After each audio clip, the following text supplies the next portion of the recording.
Hello, this is Grandmaster Jerry Fasty Fontanes with another episode of Anime Power Talk. This time we're going all the way to Long Island, here, the Boogie Down Bronx. That's right. Now, throughout the years, people have been able to go and get involved in martial arts, sometimes in Kung Fu or karate or what have you. And then sometimes they crossed over to other forms of pugilism, which could include boxing or kickboxing or MMA or what have you. This gentleman has an opportunity not only as a competitor, but also as a, well, not just competitor, multiple world champion, but more importantly, he has a team of people and has had them for many, many years, whether it's his instructor and or his students, his brother, crossed over to become a promoter. I mean, when it's all said and done, one of the renaissance mans of martial arts, even though kickboxing became minuscule compared to it was in the past, he has never skipped a beat and been involved in the entire thing.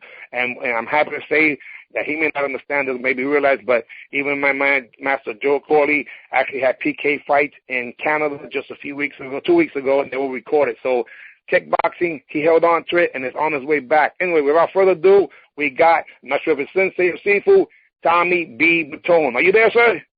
Yes, sir. Jerry Fontanes, thank you very much for having me on the show. I really appreciate it.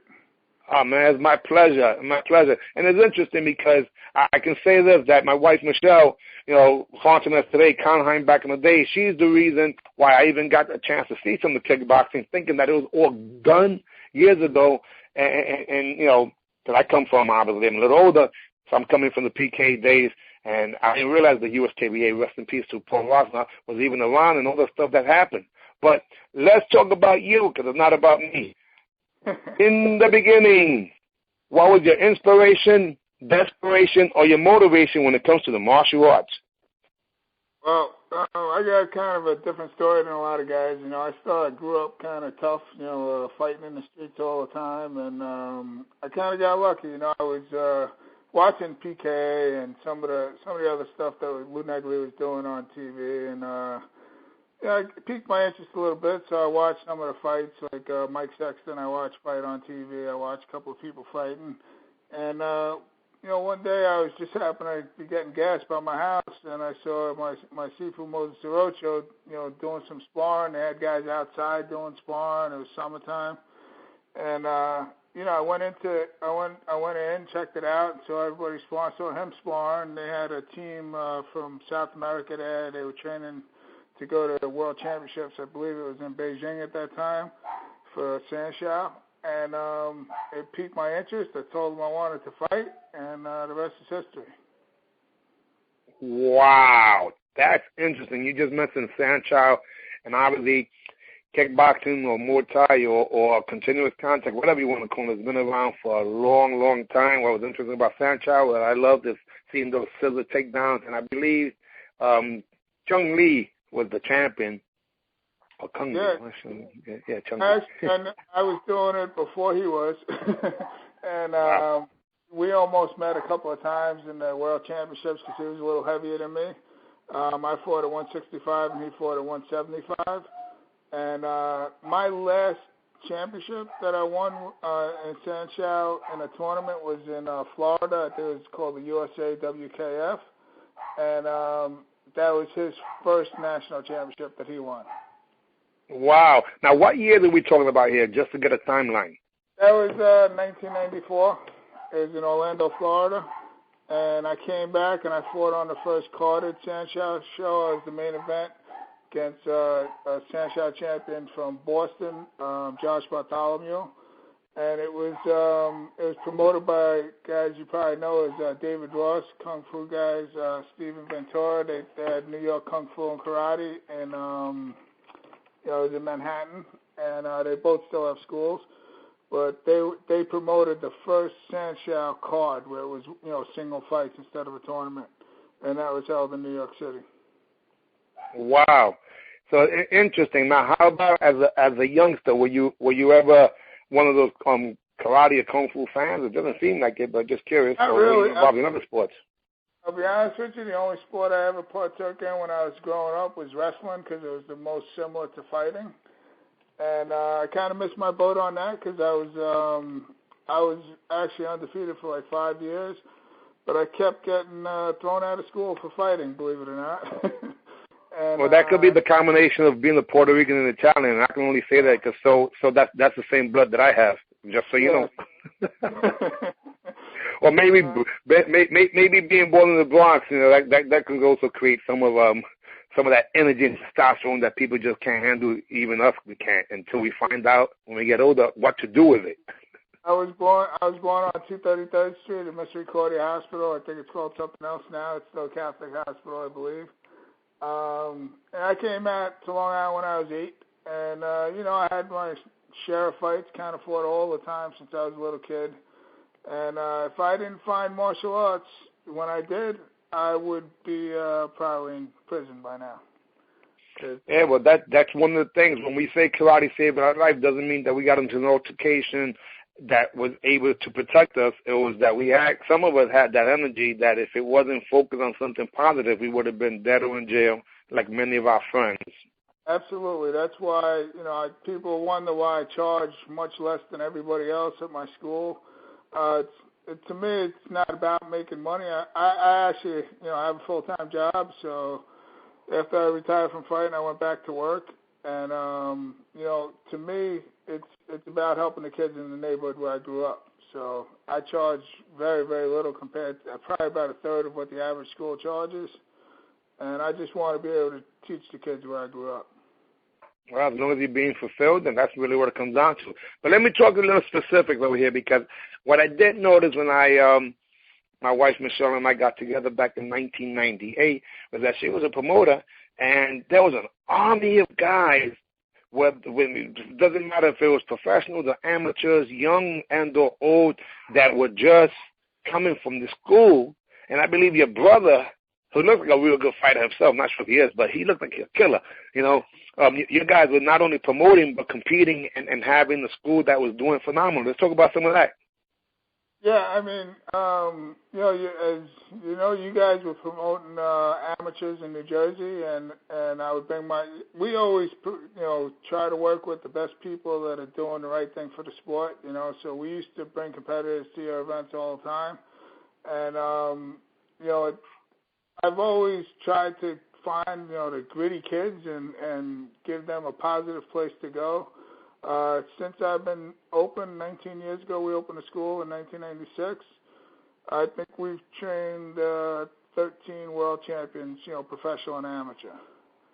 So, it's a combination, I guess, of the kids we find and the experience that we have. And, we try to take our experience and do the best we can to give them the best experience they can as a martial artist. Well, again, it's not easy to be, because I think there's people who are champions and there's people who are trainers. It's a unique situation when you're leading by example, as I would call it. I believe, and just to get a little specific and give the shout-outs where they're due.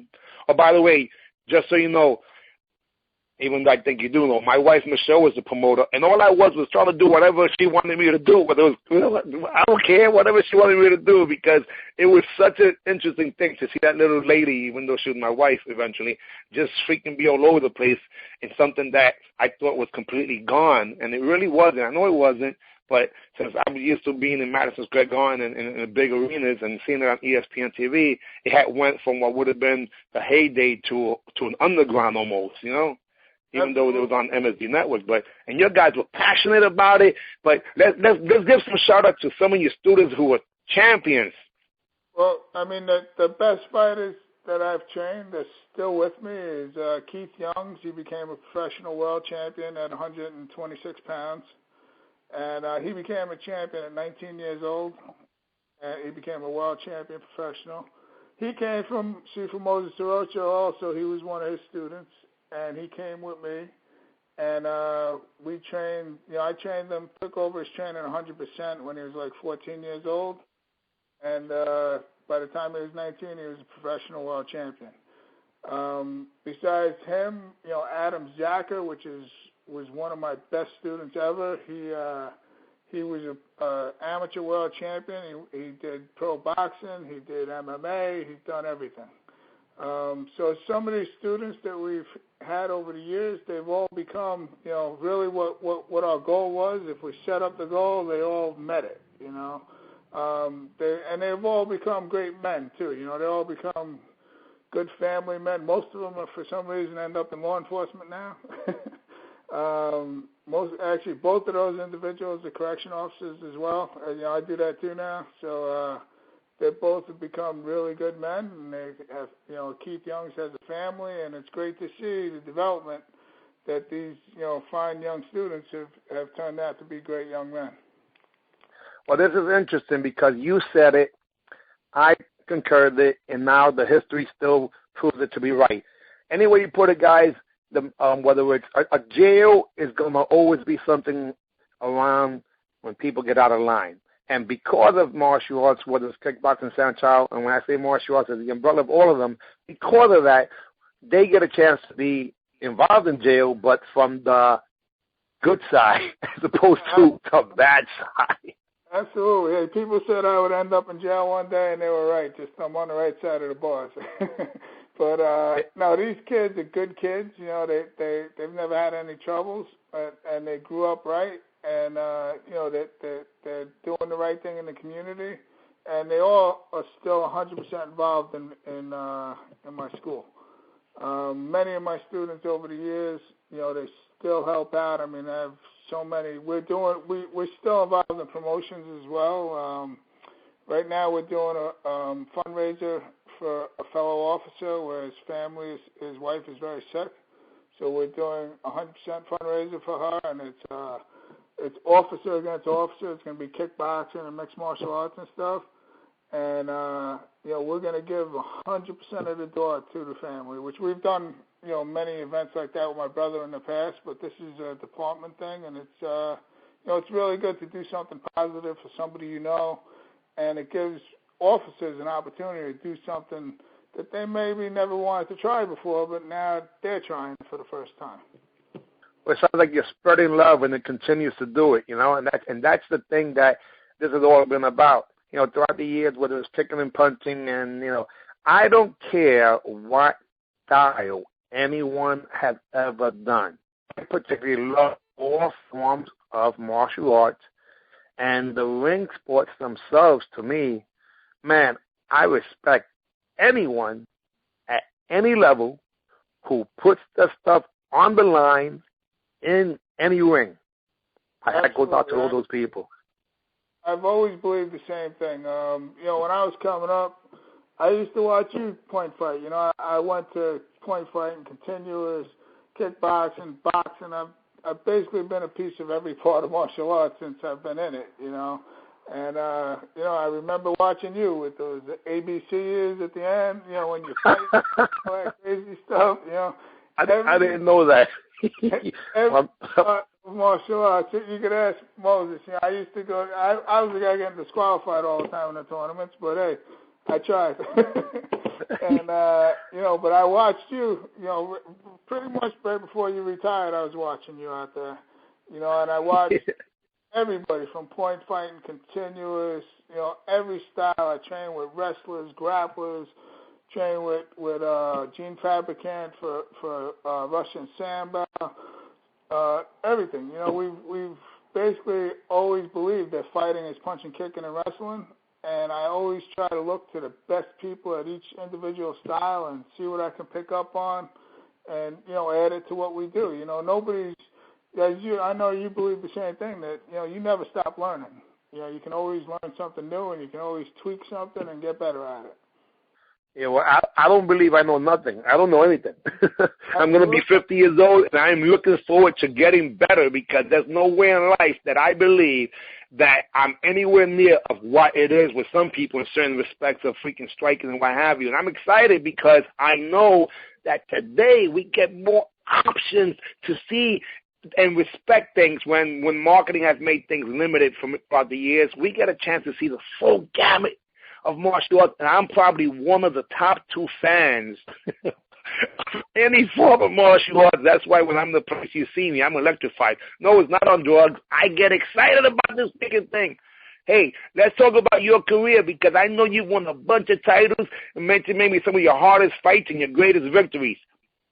I'd say some of my hardest fights they're at different stages. They're all hard, Some of my hardest fights in the early pro days were against Mike Sandman Sexton.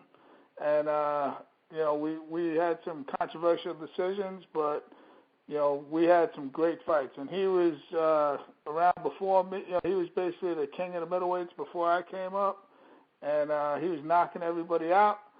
And we had two title fights, 7-round fights, and he was an amazing fighter. And I actually wanted to defend my title against him and my world championship against him later on. And he fought an elimination fight against John Kenny, which is around way before both of us. And John Kenny knocked him out. So John Kenny got to fight me again. I already beat John Kenny once before that. And I got to defend my world title against John Kenny after he knocked Mike Sexton out. So those two guys were 4 of my hardest fights, without a doubt. I've also, and John Kenny is so tough. He made a comeback again after that, and he worked his way up, and he fought Tony TNT Ventura, which that was an elimination to fight me again for my world championship, and that's the guy I took my title from. Tony Ventura shocked the world and knocked John Kenny out in the first round in Atlantic City.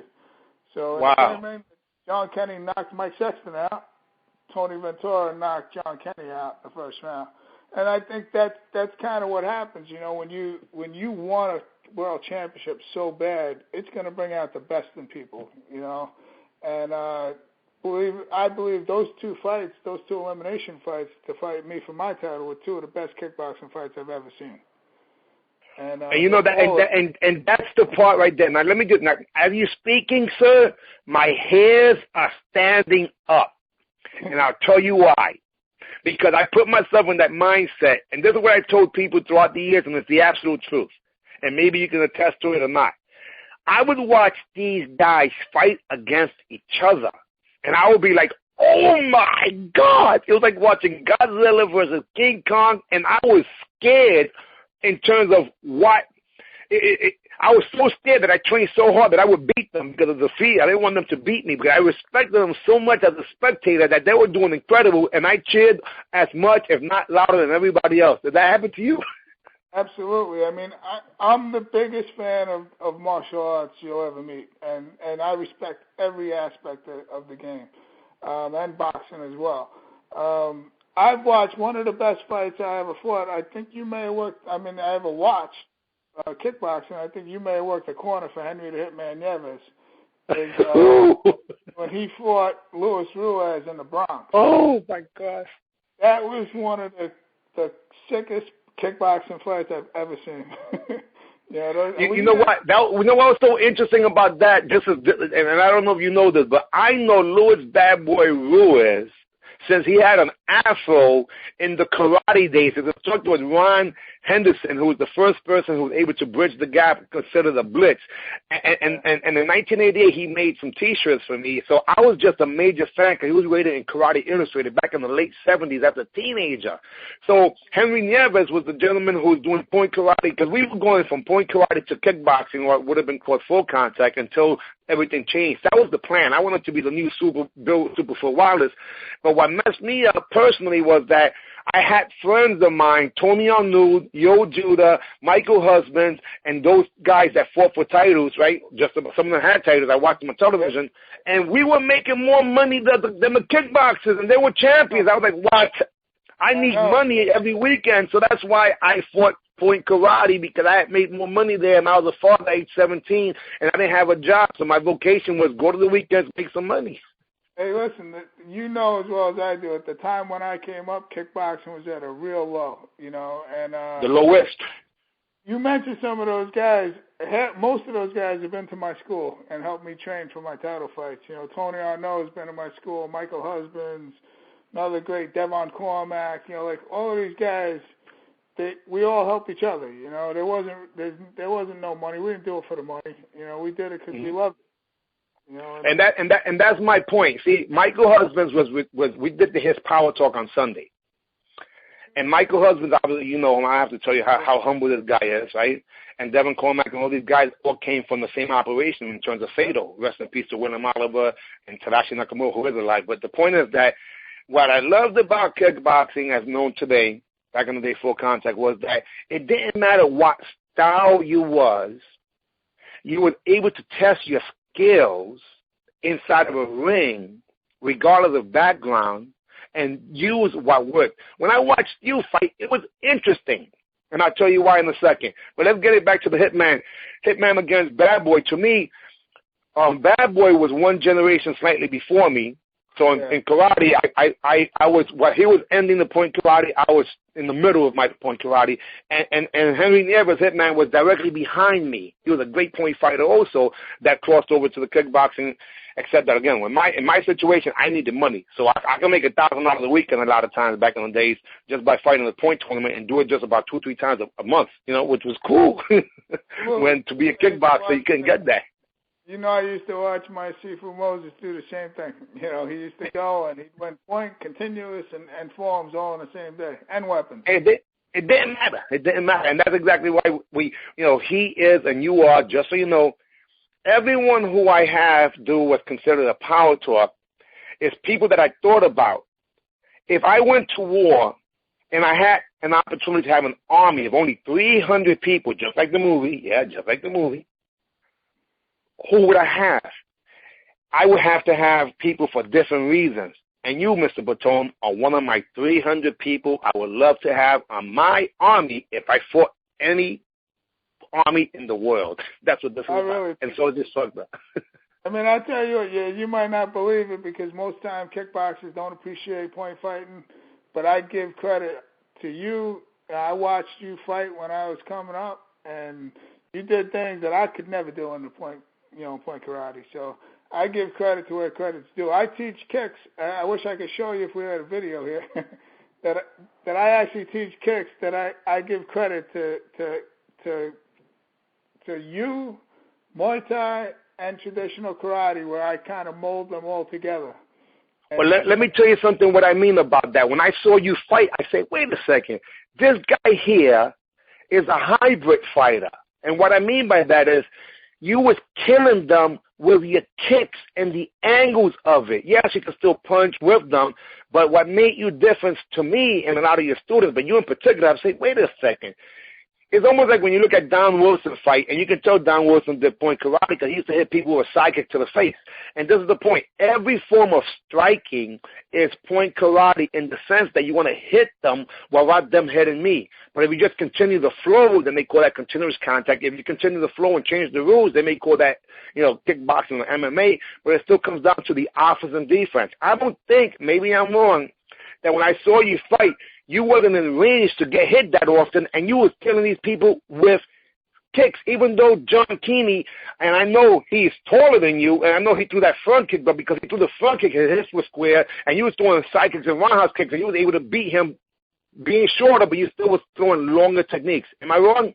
Absolutely. I mean, you're right. That's what, I mean, as you know, my teacher was a great kicker. And I give him credit for that. And I also give you credit with the way you used to sneak, you call it the sniper technique. But yes. The way I used to throw my rear full contact, well, I still throw it and teach it every day. My full contact roundhouse kick, we call it, is like, the rear leg roundhouse. I kind of steal a little bit from you, the way you used to do that flip kick coming over the shoulder. From the lead leg, I do that from my rear leg. They can't see it. Sneak it up on you and come over the top and then finish it off like a tie kick. And I give credit where credit's due, man. I watch everybody. I study everybody in every style. And I think today there's not enough people doing that. They're not giving credit to the people who came before them or the people that are doing different styles. There's something to learn from everybody. And all right, let me just tell you this. And you was one of the people that literally made me step up to the next level when you asked me a few days ago, hey, is there a link for C4 Rocho's Power Talk?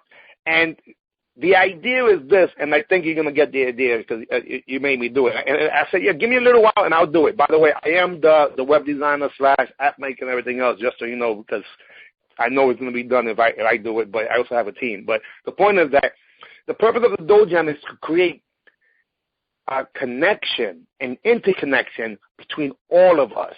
There'll be people from all over the world, whether it's Keith Vitale, who I just interviewed, one of the best point fighters, movie guys in a long time, and guys like Felix Vasquez, all across the board. People that I respect for different reasons that I'll have on my team in terms of my mind. So when people go to the Dojine, they're going to get the story from a variety of people. Now, once they go to the person's particular page, that page is going to have content, whether it's links back to their website or maybe even clips and pictures and videos that they choose to put on their site. I'll put the content in for them. So when you mentioned about techniques, let's say you had some videos of how to teach this or how to teach that. We could put that on to your site.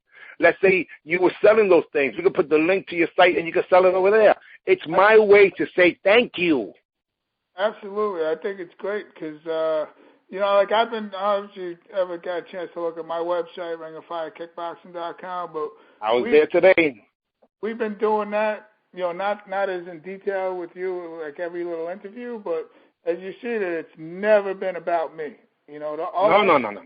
It's about martial arts, boxing, MMA, kickboxing, anything that really interests me because I know I'm a big fan of martial arts. So if I really like something, I'm going to put it out there to help that person promote it because we all need to help each other, and it's good to get, if you have something that has good exposure, to help the people that could use the exposure, Well, that's absolutely true, and it's funny because throughout the years, there was a time where I had multiple schools, and they had my brand on it, but that's really what it was. I always told people, I'm not Fontenot's karate, I'm not a totally awesome team. I'm an individual that happens to be involved in that whole entire operation.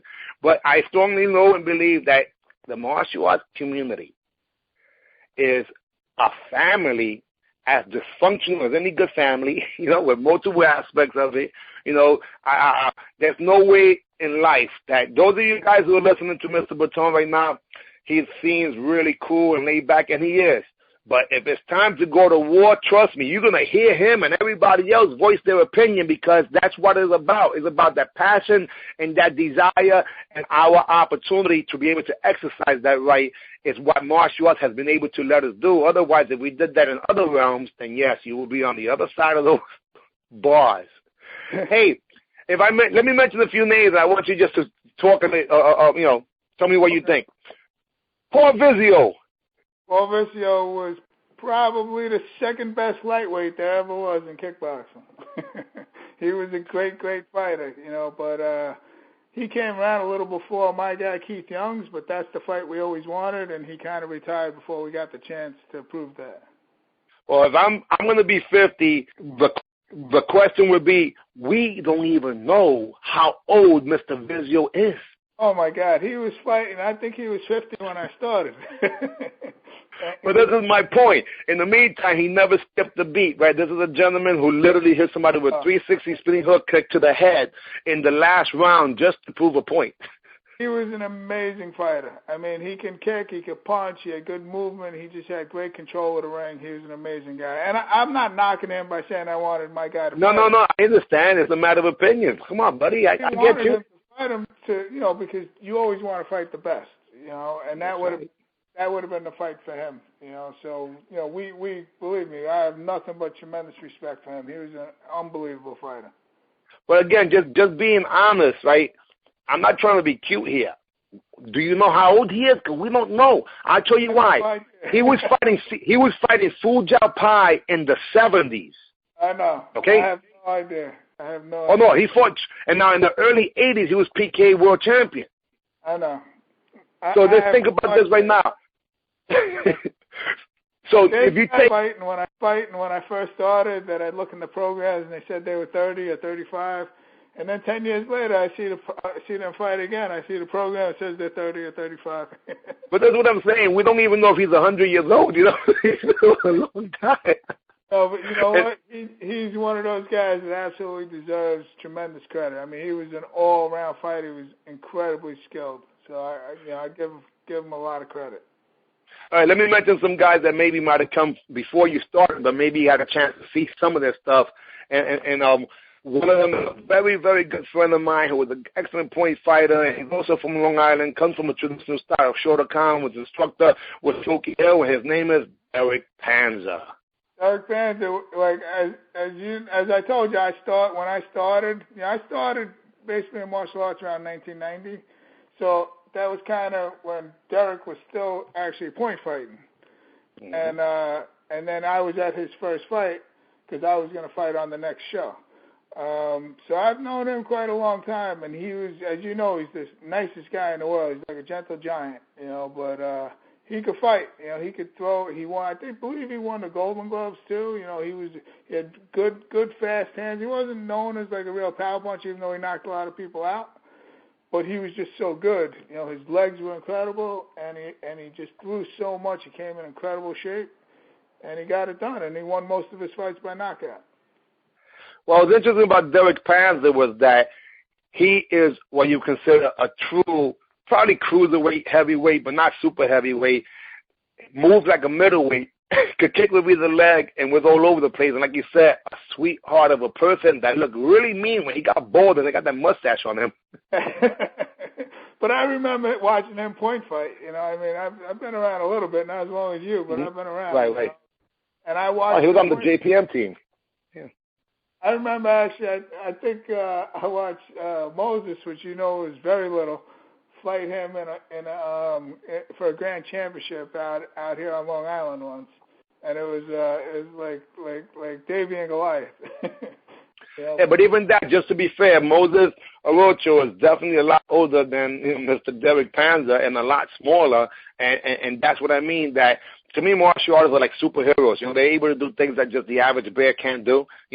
Whether it's a big guy that moves like a middleweight or a little guy that's all over the place and beats the big guys. I love it. Absolutely. I think that's kind of what's lacking a little bit in martial arts today is that, everybody wants to be like an MMA fighter too quick, and they don't really learn how to hone their skills. You trained your whole life to get legs like you had, it didn't just happen in one day. And, the kids today, I get kids come in my school and they just want to fight right away. They don't want to, if I tell them they're not ready, they just quit and go somewhere else. They don't want to trust in the experience to tell them when they're ready and where they're ready to go. I think it was different, even when I started, than it is today. One thing I can't say is this: as a real, true person who cares about the people who we train, our job is to, without trying to sound funny, to protect them, because we do know better. Yeah, if we don't think they're ready for something, it's because of our experience. We know that then, we're going to bring them at the right time. The best thing in full contact fighting in any real professional sports at amateur level, everybody who fights is tough. It's a matter of when you're ready to be in the right place at the right time. And the important thing, especially when you turn pro, is having good management that's going to care about you. That's not going to just put you out there just so they could be involved with a show. They're going to put you out there because they think you're going to win. I don't ever put anybody in a fight that I don't think they could win. Let me tell you something. This is one thing that I completely 1,000% believe that you do, have done, and continue to do, which is care for your people. And it breaks my heart, without mentioning any names, I have seen people who I used to respect, and I do respect for the martial arts skills, but they set so many people up for failure by throwing them in against people at the wrong time. And a lot of careers were cut short, whether it was in boxing or kickboxing or even MMA, because they didn't get a chance to, like you said, hone their skills. I think you might find this pretty interesting. One of the most outspoken MMA fighters of all time, pretty diverse guy that will run a triathlon just to warm up for MMA fights, Nick Diaz himself. There's a video of Nick Diaz talking about karate people. He says, man, these guys are so dangerous that they don't even know it. He said when they punch your face, they'll break a brick, meaning that their technique is so sharp in terms of that strike, that right hand to the face or whatever it is, but most of them don't realize that that particular thing there is dangerous. And you take that combined with a whole other repertoire, and you get someone like Steve Wonderboy Thompson knocking people to the head, or even Raymond Daniels hitting people with 360 hook to the face at the same time, so you're right. You just mentioned two kids who came up from the point fighting circuit. They're two of the, especially Stephen Thompson. Stephen Thompson, I knew from the first time I saw him fight that he was one of the best fighters I've ever seen. And he just keeps growing. Now he's in the UFC. He's ranked in the top 10. Raymond Daniels, I'll be honest with you, I think he's an incredible. I mean, we all know how incredible of a kicker he is. I think they moved him too fast. To put him in against the best in the world in kickboxing so quick, I wouldn't have done that. I would have let him develop a little more as a kickboxer. Even though Glory's so big, it's a great opportunity for him. Through experience, I didn't think he was anywhere near ready to fight. Tommy B. Bottone cares about his people, and he knows long term is more important safety, because after the career is over, they still have to be able to have some mental skills. Absolutely. And I think that's probably the part that you know the most of, Mr. Bottone. Am I wrong? Absolutely. I mean, like people ask me, why did I retire when I was on top? I was like, well, first off, I was getting old. You can't fight forever. And I was smart enough to know that, nobody lasts forever. It's time. There's a time that you got to step to the side and let other people do it. And there's also, if you want to go on, and like boxing, I've met so many boxers that have made a lot of money supposedly, but they're dead broke now. And they have no skill. They have nothing that they can do, like to supplement their income. It's a sad situation. Those warriors, pretty much life ended when they weren't able to be the warriors. And it's sad to say, but it's true. I mean, okay, let me just mention two more people just out of curiosity, because I'm really curious to see what you're thinking. Because some of these guys really against all odds. Now, we mentioned Bad Boy Lewis, and we also mentioned Henry Hitman Nieves, and I was ecstatic. I mean, my wife promotes a show that's on the TV show, Bronx Network, and Jimmy's Bronx Cafe, and I even had one of my students. So, as a matter of fact, one of my students fought against one of your guys, too, which was interesting. My little kid, he was like 7. I forgot his name. I'm sorry about that, but he was good. Yeah. I'm going black. Oh, Emmanuel. Emmanuel was his nickname. I think his nickname was, I'm not sure if I know I put his rec suit on, and I put his name on it. I forgot the name, too, but that was interesting, huh? Kids, John Gilliam, twice, I believe they fought. Yeah, I think they fought on that card in the Bronx, and then one other time maybe in Queens.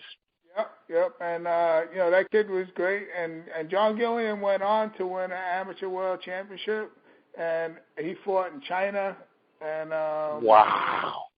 He only fought 2 pro fights because he actually became a correction officer as well, and yeah, so he never really pursued a career as a professional, but as an amateur, he was unbelievable.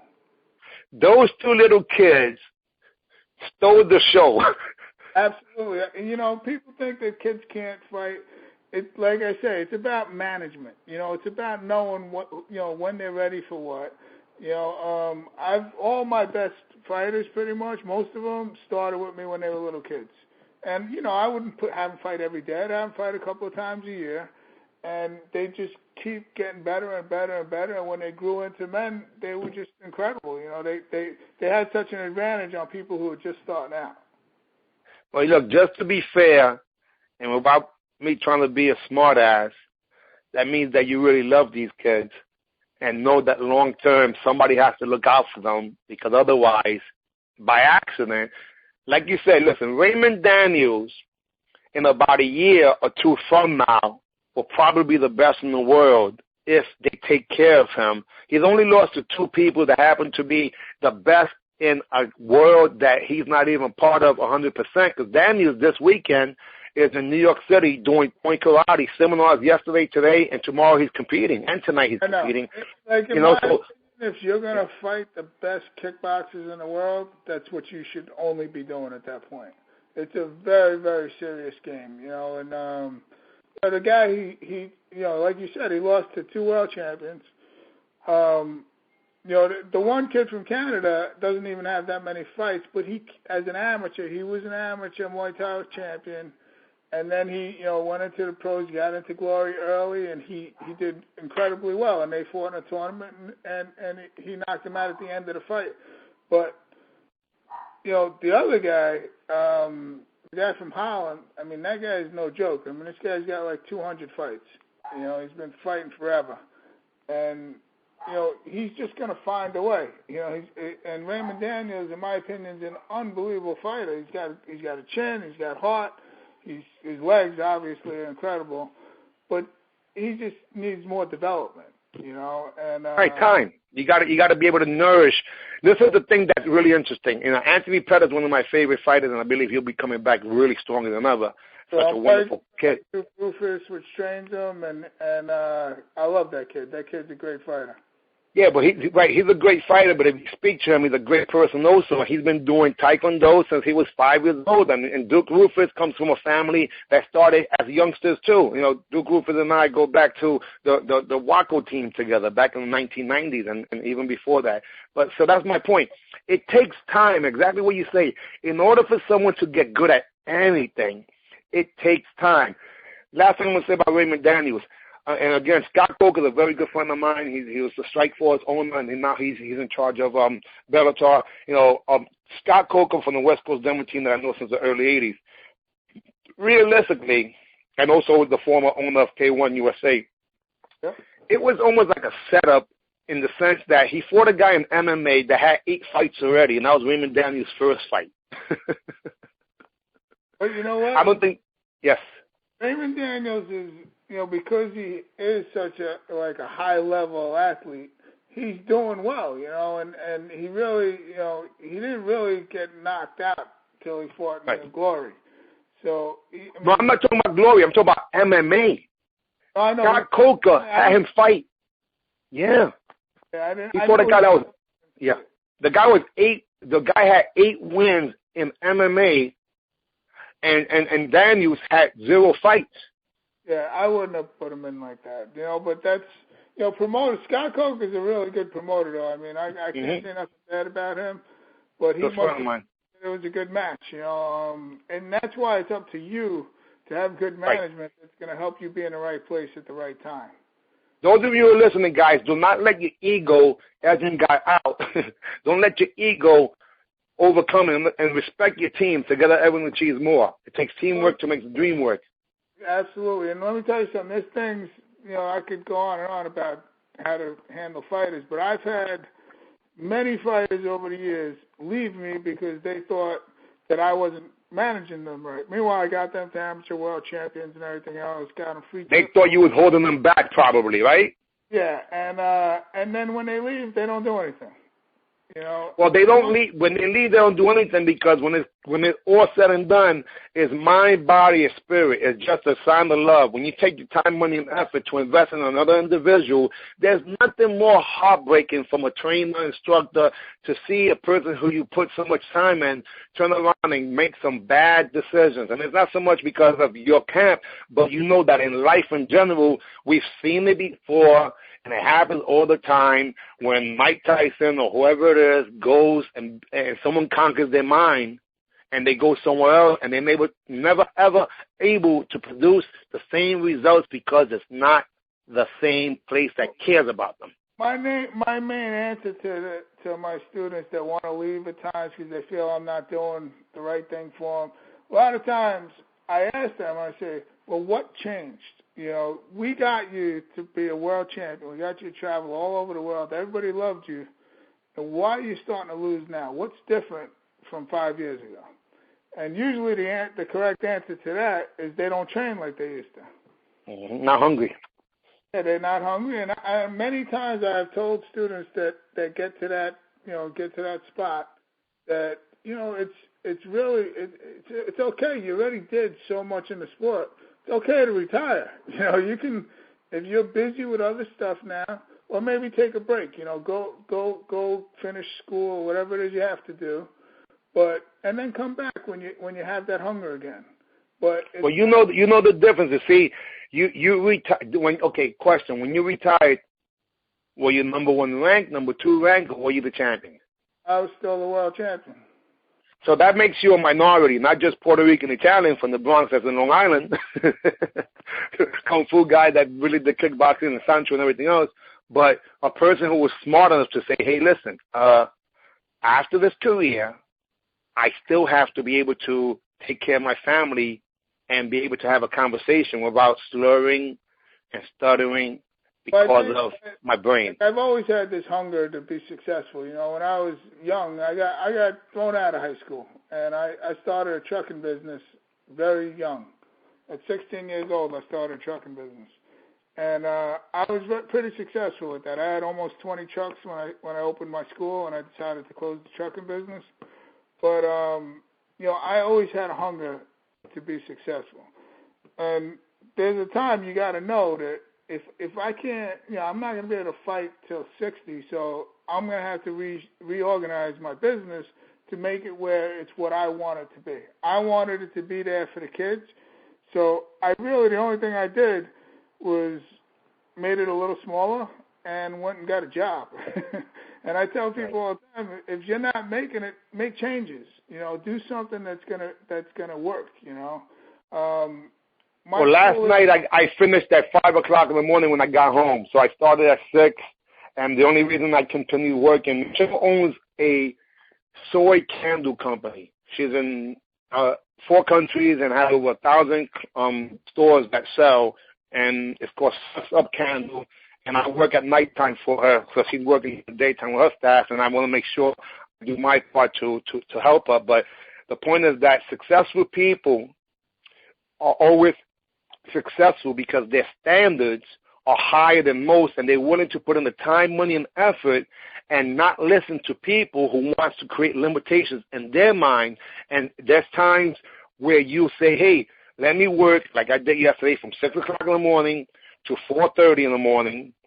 Yeah. And then because of that, the power talk didn't work out. But you know what? You got to be flexible. You got to communicate, and we're doing it now. Yeah, you know, I remember that commercial. I think it was an AT&T commercial or something where they said, yeah, I always wanted to start my own business so I could set my own hours. I just didn't know it was going to be 14 hours a day, every day. Yeah. Well, that's the difference. Part-time for people who are employed is 4 hours. Part-time for a business owner, I should say, half a day is 4 hours. For a business owner, it's 12 hours. You know, I worked half a day, 12 hours. I tell people like that say they don't have time to train. You know, I have kids all the time. I don't have the time. I'm like, listen, I just talked about when I had my trucking business. When I first opened I was still running my trucking business and driving my truck and loading it and going out doing 20 stops in the morning and 15 stops in the afternoon and making sure all my trucks were done and running up to 20 trucks a day. And running my school and still find time to train every day. I mean, could have trained more, but I didn't have so many hours in the day. You know, I would get up early. I tell you that they do that is make you sit. One of the things of you don't freaking take 8 hours when all you really needed is 6 hours or 5 hours. We never know how many hours we need. Is that correct? I used to get up, you know, early to go running every single day. I'd come home and I'd train for no matter what time. If it was 9 o'clock at night, it's not too late. It's never too late to train. You know, if it's 10 o'clock, you train. You know, and even if it's only an hour, it's better than nothing. You know, and I train an hour, 2 hours, and you know, and then that's why I eliminated my trucking business. I was like, if I want to be the best in the world as a professional, I'm gonna have to make a change. You know, and like as we talked about, successful people know how to make changes and adjustments in their life to reach their goal. Hey, I want to kick somebody to the head, right? But they're taller than me, they're faster than me, and I have an injury. Okay. But I still figure out a way how to do it, right? So if you're able to do that physically in the ring, guys, you're able to do that anywhere in life.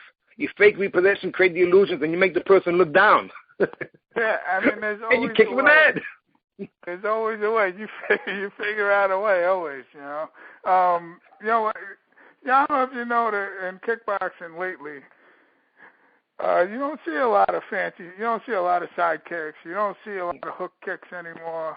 You know, in the old days you did, and nowadays you're seeing a lot more low kicks and more strong kicks, but you hardly ever see a side kick. My guys don't throw them, but you don't see them too often. You know, right. Well, they don't know better. Listen, there's a cycle of life that happens, and people normally want to do what successful people do. So if someone throws a front kick and with the back leg only, and they're not throwing these roundhouse kicks. See, they're not seeing someone like Don Wilson hit people with side kicks to the face, which was a point karate technique where he would just slide his leg up and kick it right to the face. Oh, it worked pretty well. You know what was great about him is his kicks were so good that you forgot how good his hands were. And then boxing inside, he'll kill you. Well, the same thing with Bill Superfoot Wallace. You know, he hit you a hook to your body. You're going to feel it, you know, for months. Yeah. Probably and puts blood. I watched Bill Wallace throw those kicks so many times, and I was like, you know what? And I used to use a hook kick all the time against really tall guys. I know. They'd come, and I'd step over and come over. They never expected that. Yeah, because nobody else was throwing them. So, you know, it was great. You know, I love watching those old time guys. That, you know, those guys, they were doing it right. You know. Michael Husbands was kicking people all in the face. Oh, forget it. Let me tell you. You know how I learned how to defend against kicks? Sparring with Michael Husbands. I used to spar with him all the time, you know, and he'd come, I'd be like, holy Christ, this guy can kick. And he was bigger than me, too, you know, and he could kick like a little guy. You know, you know what's so funny? When I saw Michael Husbands fought for the first time many, many years ago, and we spoke about it, and he remembered what I did with him was I swept him. and he could not believe, coming from a style that was really known for being able to kick and sweep, that I swept him because that wasn't what he would have considered part of my repertoire. Yeah, well, you're going to, you know, a lot of times the best thing to do against somebody is the technique that they're good at, you know. Yeah. Hit them with their own techniques. Hey, listen, Mr. Bottone, I want to be respectful of your time, but at the same time, what I want to do is I'm going to shut up and let you give any final departing words. And I do have a question for you and actually a request. Will it be possible for you in the future for us to tap into your brain again, because you're giving us so many jewels and tools that people can really benefit from? Absolutely. I'd love to talk to you at any time. You know, to me, the more, you know, what you're doing is a great thing with these interviews. You know, you're talking about people that I never hear people talk about anymore. You know, and we can't forget those who came before us. You know, there's so much. Hey, we stand on the shoulders of giants. We stand on the shoulders of giants. You and I, the only argument that you and I might have is who's a bigger fan. But it's true. You know, we express ourselves with passion because we love what we do. You know, it's not something that we're just doing because we want to fit in. We love. Yeah, we're not faking it. We're not faking it. Hey, New Yorkers always keep it real. That's why people love and hate us at the same time. They say, man, I hate what he said, but I know he means what he said. Yeah, but anytime you want to talk, you give me a call. If you want to come as a guest at my school, you're always welcome. You know, you're one of the best out there. There's no question about it. And you have unbelievable passion about the sport, about martial arts overall. And I appreciate it. People think of me as a kickboxer, but as you know, I'm more than that. You know, I love martial arts. So you're a martial artist and a strategist, and without sounding corny, you are a person who loves his people and family, and I really appreciate that. It's about spreading love, and that's what you're doing when you're taking care of people, man. Sacrificing, no, we're investing. Well, this is what it's about, buddy. If there's anything I can tell any of the young people coming up is just train hard. The people that you trust when you start are the people that you should have with you when you get to the top if you make it there. You know, words of wisdom, because that's what happens. People, a lot of them are vultures, just looking for an opportunity to get you. Yeah, they want to make money off you somehow, you know, and the best people are the people that you trusted when you started, you know, and you want to go to a martial arts school where you feel like you can trust somebody. And if you still, you know, 3 years later, they got you to a place where you really wanted to be, don't turn on them, you know, because those are the people who got you there. You know, you should do it together as a family, you know. And, I mean, my people, I have students that are with me for 20-something years, you know, and we're in much more than a martial arts school. And you know what's funny?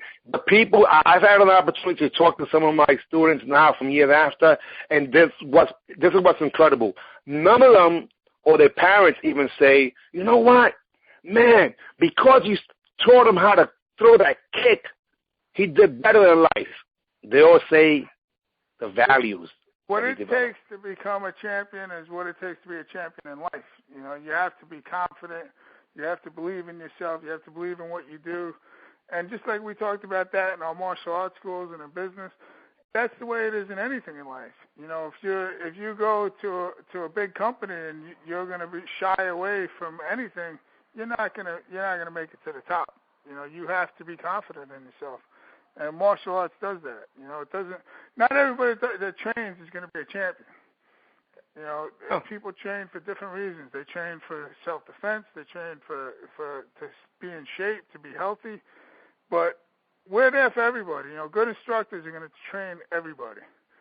You know, and hey, sir, any last parting words? Because I know that, again, whether you realize it or not, and I'm just trying to I can go on for the whole day, to tell you the truth, but I know that you have a schedule, and I know you have responsibilities, but I also want to make sure that you're happy with being able to share what you want.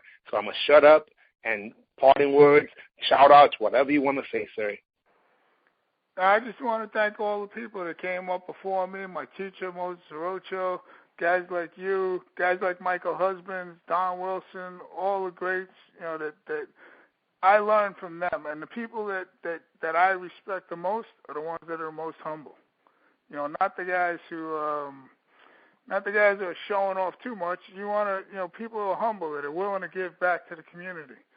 You know, and if you can get your kids into a school, get them to a school. It doesn't matter if it's karate, jiu-jitsu, taekwondo, boxing. I don't care what it is.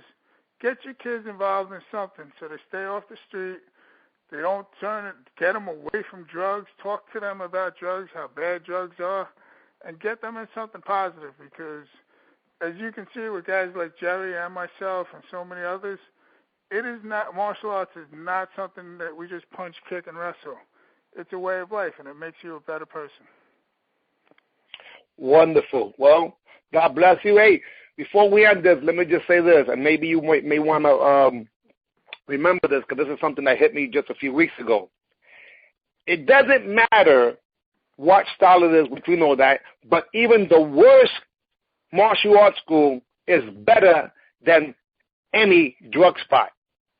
Absolutely. I mean, I see it every day, as we talked about what I do for a living. You know, there's nothing worse than seeing a good kid, you know, get caught up in drugs and destroy their entire life. Because it doesn't just destroy them. It's not just because you try. It destroys everybody when somebody becomes an addict, you know. So to me, there's nothing more important than getting your kids into something positive, getting them off the street. I don't care what it is. I don't care if it's baseball, tennis, dance class, whatever it is that's going to keep your kids in a positive place, then get them there. And I would have to agree. And what's interesting is that all those things that you just mentioned there, that a lot of our siblings and children get involved in, if you combine it with a little sprinkle of martial arts, they become black belt dancers and black belt singers and black belt doctors and lawyers and black belt law enforcement officers and black belts, whatever it is. Isn't that cool? They become champions in life, and that's what it's all about. That's why we dedicate our life to teaching others. Hey, I concur. Words of wisdom there. This is the Tom and Jerry Show. There it is. That's awesome. The Tom and Jerry Show, from one champion to another, from New Jersey, Jersey, to Long Island, Strong Island, Will Cameron Island. Hey, in the famous words of some crazy Puerto Rican from the Bronx, and I don't mean you, when I say AB, I want you to respond by saying, see ya. Got that, Mr. Bottone? AB? See ya.